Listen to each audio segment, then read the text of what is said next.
The scale of the exodus is unimaginable. As the Wehrmacht's Army Group South hammers at the gates of the Donbass, the Soviet Evacuation Council issues a decree that seems physically impossible. Dismantle the entire industrial base of Western Russia and transplant it into the frozen wilderness of the East. By October, the Great Migration is in full swing. Thousands of steam locomotives chuff eastward, clogging the arteries of the Trans-Siberian Railway. On these open flat cars sit the guts of the Red Army. Here, a row of half-finished turrets. There, a crate of hardened steel gears. And everywhere, the workers. They huddle under thin canvas tarps in sub-zero winds, clutching the very tools they will use to build the weapons of vengeance. When the trains finally hiss to a stop at Nizhny Tagil, a bleak outpost in the Urals, there are no factories waiting for them. There are only snow-covered foundations and the skeletal remains of timber sheds. "Start the fires," an overseer shouts over the howling wind. If the grease freezes in the bearings, we lose the machines. If we lose the machines, we lose the motherland. The conditions are a nightmare of mud and ice.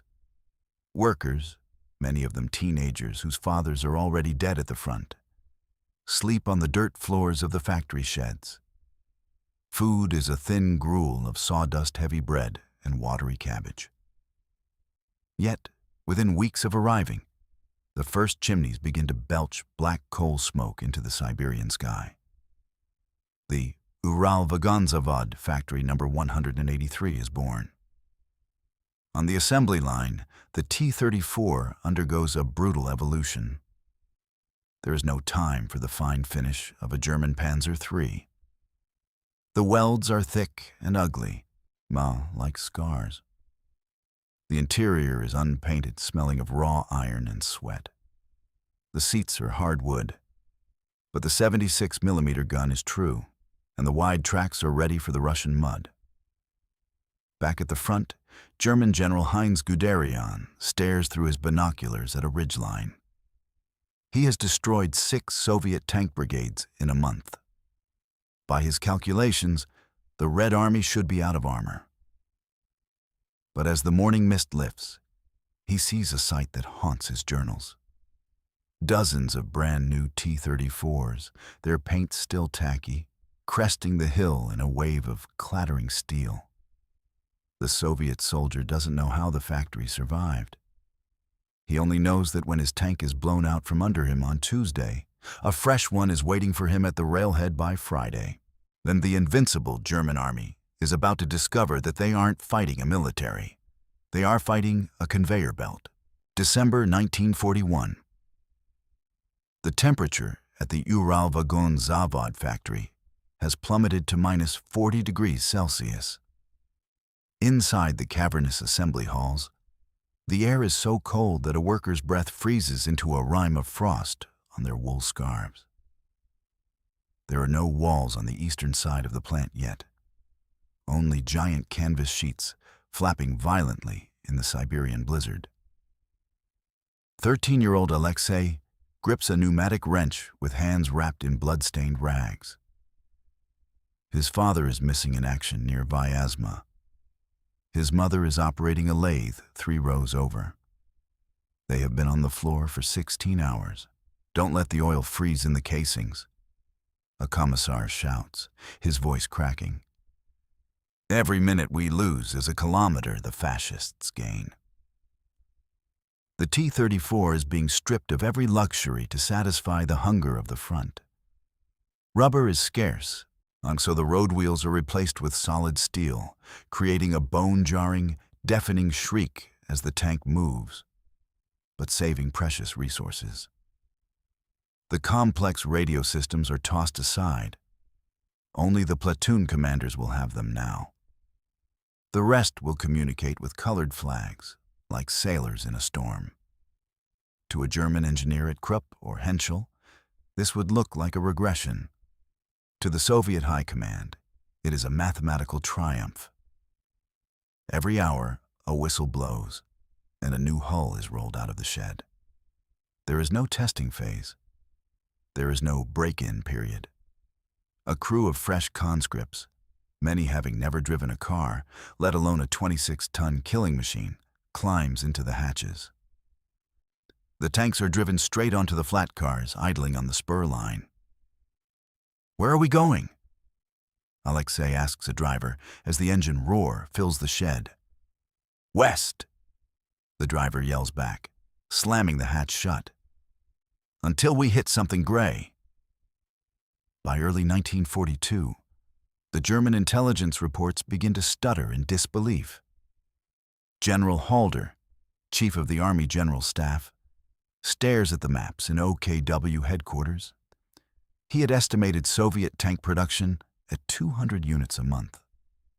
The reality hitting his front lines is closer to 1,000. The German soldiers on the ground, the Lansers, start to notice a terrifying pattern. They knock out a T-34 in a tree line on Monday.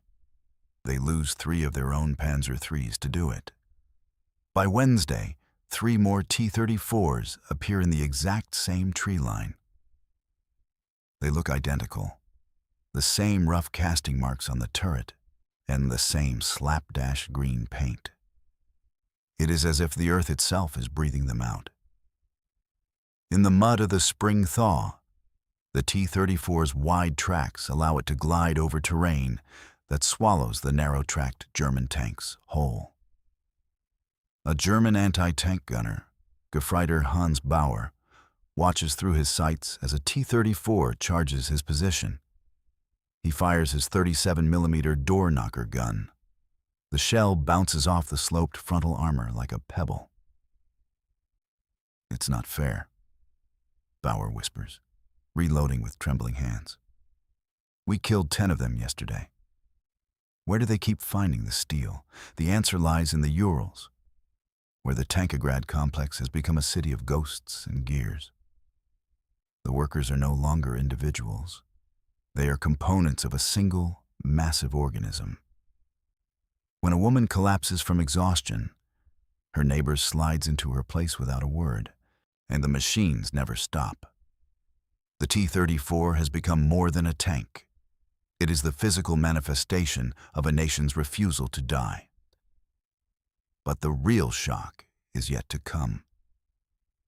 As the German 6th Army marches toward a city on the Volga named Stalingrad, they believe they are approaching the end of the Soviet industrial rope.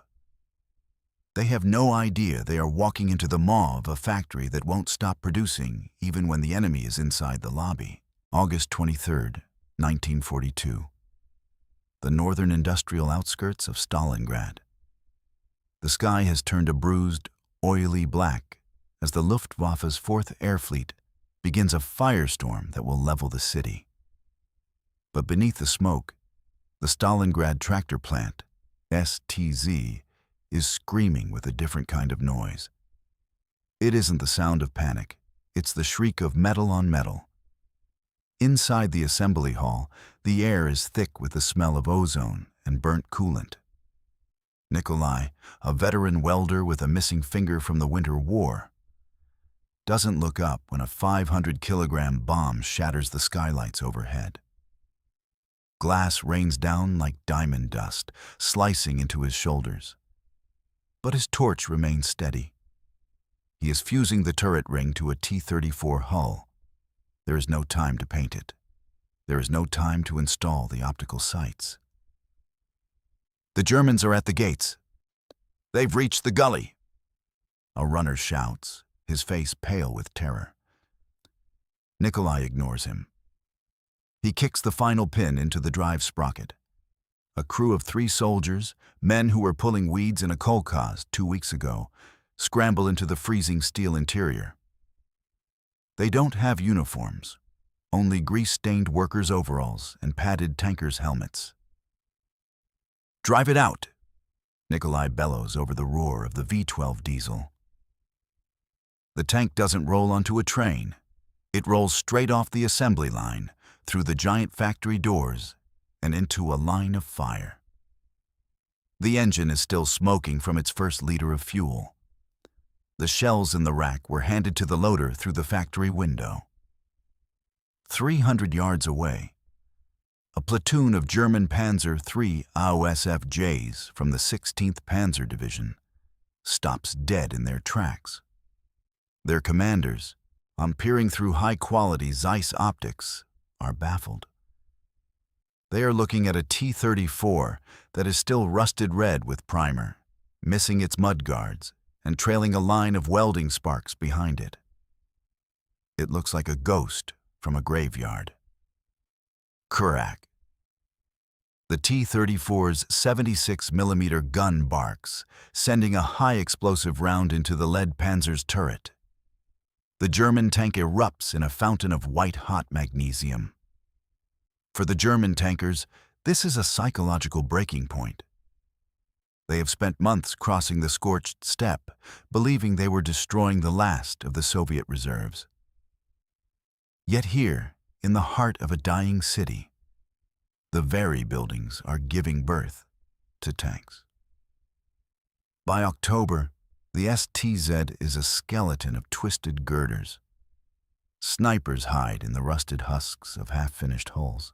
But even as the German Sixth Army reaches within a few hundred meters of the Volga, the industrial miracle of the Urals, the Tankograd they cannot see, is reaching its terrifying peak. While the battle for a single street in Stalingrad costs the Wehrmacht a company of men, the factories in Nizhny Tagil and Chelyabinsk have perfected the streamline. They have reduced the number of parts in a T-34 from 6,000 to under 4,500. They have cut the production time of a single hull from 8,000 man-hours to just 3,700. Back in Berlin, Albert Speer, the Reich Minister of Armaments, looks at the production charts and feels a cold knot in his stomach. Germany is producing fine watches. The Soviet Union is producing hammers. And the hammers are starting to swing faster than the German army can dodge. July 12, 1943. The burning fields near Prokhorovka. The morning sun is strangled by a localized eclipse of soot, cordite, and the greasy black smoke of 500 burning AFVs. This is the climax of Operation Citadel, the Battle of Kursk. For the German Panzerwaffe, it was supposed to be the steel scalpel that would cut the Soviet salient. They have brought their newest predators, the Tiger One with its 88mm Fang, and the sleek, high-velocity Panther. Major Hans von Luck peers through his cupola, his eyes stinging from the chemical reek of the battlefield. Target, 12 o'clock, T-34, he screams. The Tiger's turret slews with hydraulic precision. The 88mm barks and a T-34 300 meters away disintegrated in a spectacular jack-in-the-box explosion, its turret tossed 20 feet into the air. Von Luck doesn't cheer. He can't. Because behind that dying tank, 3 more are cresting the ridge. And behind those 3, a dozen more are emerging from the tree line like a mechanical tide. They aren't even maneuvering anymore. His loader gasps, slamming another shell into the breach. They're just coming. The Soviet crews are using a tactic born of industrial abundance, the Terran, or ramming attack. When their guns fail to penetrate the thick frontal plates of the Tigers, the T-34 drivers simply floor the accelerator. They use their superior power-to-weight ratio to slam their 26-ton hulls directly into the German tanks, locking them in a deadly, grinding embrace where the long German guns are useless. In the Urals, the Tankograd miracle has reached its terrifying zenith. The T-34/85 is now rolling off the lines. An upgunned monster with a 3-man turret that finally matches the German heavies in lethality. But more importantly, the production lines have become a closed loop of efficiency. A Soviet colonel stands at a railhead near the front, watching a fresh brigade detrain. He checks his clipboard. Brigade 113 was wiped out 48 hours ago, he remarks to his adjutant. And here is Brigade 113 again. New tanks, new boys, same numbers. The Germans are winning the tactical exchange, often trading one Panzer for 5 or 6 T-34s. In any other war, in any other century, those odds would mean victory for Berlin. But the Soviet Union isn't playing by the rules of traditional attrition. They have turned the entire eastern half of their continent into a single, roaring furnace. By the time the sun sets over the charnel house of Prokhorovka, the German offensive has stalled. Not because they were outfought in every duel, but because they ran out of watches, while the Soviets still had an infinite supply of hammers. The T-34 didn't just replace its losses. It overwhelmed the very concept of loss. The Soviet soldier, once stunned by the speed of his own reinforcements, now realizes the truth. The war won't be won by a single genius general, but by the relentless, rhythmic thud of 1,000 stamping presses in a factory 2,000 miles away. January 17th, 1945. The banks of the Vistula River, Poland. The ground is a jagged, frozen sea of white, but the air vibrates with a low-frequency hum that shakes the ice crystals from the pine needles.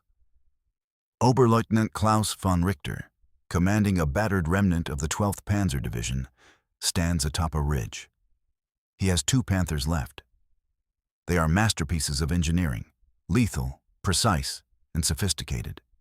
He has fuel for maybe 20 kilometers. Then he sees it.